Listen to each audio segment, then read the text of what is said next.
Bonjour à tous, bienvenue sur Kaizen Invest. Aujourd'hui, je vais répondre à une question que j'ai reçue dans l'espace commentaire. Donc, c'est comment investir avec peu. Et je pense que ça va intéresser beaucoup de personnes.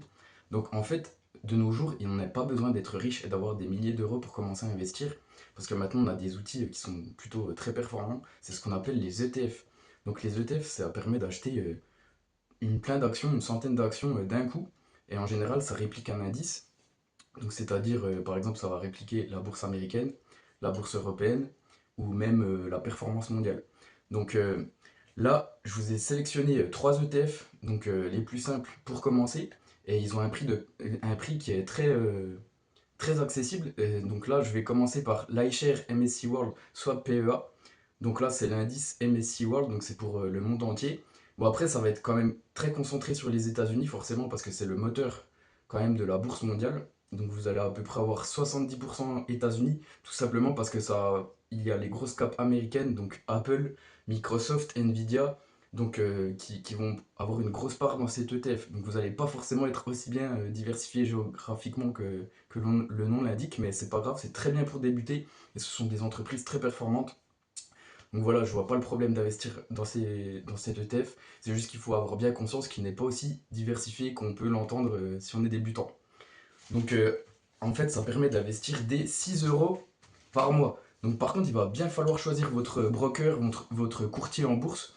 Donc, parce que moi, par exemple, je suis chez Bourse Direct et le montant d'ordre minimum est de 80 euros. Donc si vous pouvez investir 80 euros, pas de souci, vous pouvez aller chez ce courtier. Il y a aussi Boursorama, mais le montant minimum est, je crois, de 100 euros.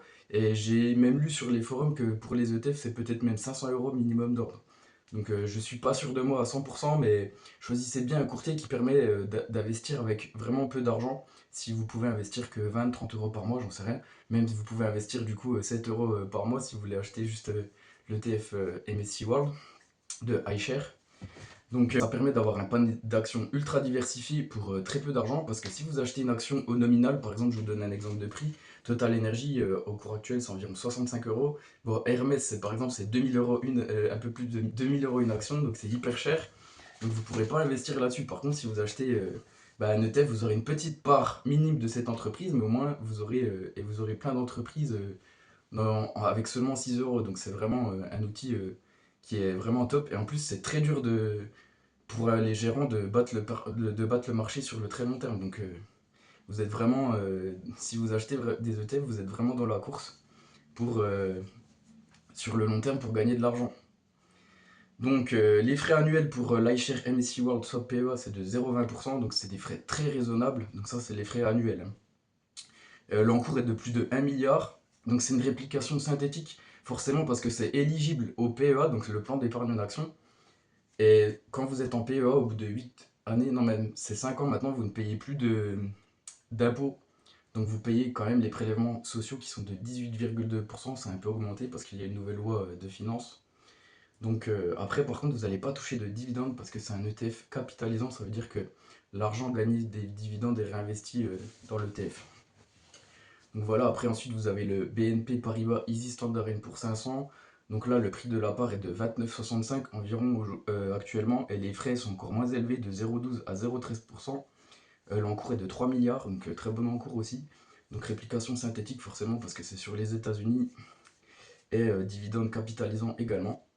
Vous avez aussi le BNP Paribas Easy Stock Europe 600, donc là c'est pour les 600 plus grosses entreprises européennes, et donc le prix de la part est de 20,75 €, et les frais annuels de 0,20%, en cours 1 milliard environ. Donc vous voyez que même avec très peu d'argent, vous pouvez investir chaque mois sur un de ces ETF. Donc le plus simple, si vous avez vraiment peu d'argent, c'est d'investir dans le MSCI World. Si vous voulez être un peu moins exposé aux États-Unis et aussi avoir plus d'Europe, vous pouvez par exemple faire 50% Standard Poor's 500 et 50% BNP Paribas. Enfin après vous ajustez le pourcentage comme vous voulez. Moi je vous donne juste un exemple. Donc voilà, ça c'était pour la bourse. Et pour si vous voulez diversifier vos capitaux et investir en SCPI, donc là, SCPI, c'est un peu comme des ETF, mais pour l'immobilier. Donc vous allez confier votre argent à une société de gestion qui va acheter des immeubles partout. En général, maintenant, vous avez des SCPI européennes, donc ils investissent partout en Europe. Vous pouvez même avoir des SCPI qui investissent aux États-Unis, au Royaume-Uni, qui est hors Europe. Donc là, par contre, le prix de part est plus élevé. C'est 200 euros, mais ça vous permet d'acheter de l'immobilier avec vraiment peu d'argent. Parce que si vous voulez acheter un bien immobilier, forcément, il va vous falloir de l'apport maintenant de nos jours. Et ça va vous coûter vraiment une fortune, alors que là, vous pouvez commencer avec très peu d'argent. Et en plus, ce qui est intéressant pour les CPX, c'est que les revenus vont être par mois. Donc par contre, si vous avez le prix d'une part accessible en général, c'est 200 euros, mais ça varie en fonction des SCPI parce que, par exemple, Hirokozen, il faut avoir un minimum de souscription de 5100 euros, donc ce qui est beaucoup. Mais vous avez d'autres SCPI, donc par exemple, Remake Live, je crois qu'on peut acheter qu'une part pour environ 200 euros. Donc voilà. C'était tout pour cette vidéo, pas de blabla inutile. Je vous ai présenté ce que vous pouvez faire avec peu de capitaux. Donc, et c'est pas du tout débile de commencer et inutile de commencer avec peu d'argent et d'investir tous les mois. Ce qui compte, c'est la patience et la régularité. Et ça, c'est beaucoup mieux que de ne pas investir du tout. Donc voilà pour cette vidéo. Dites-moi en commentaire si ça vous a aidé, si vous avez des questions. Et on se retrouve pour une prochaine vidéo.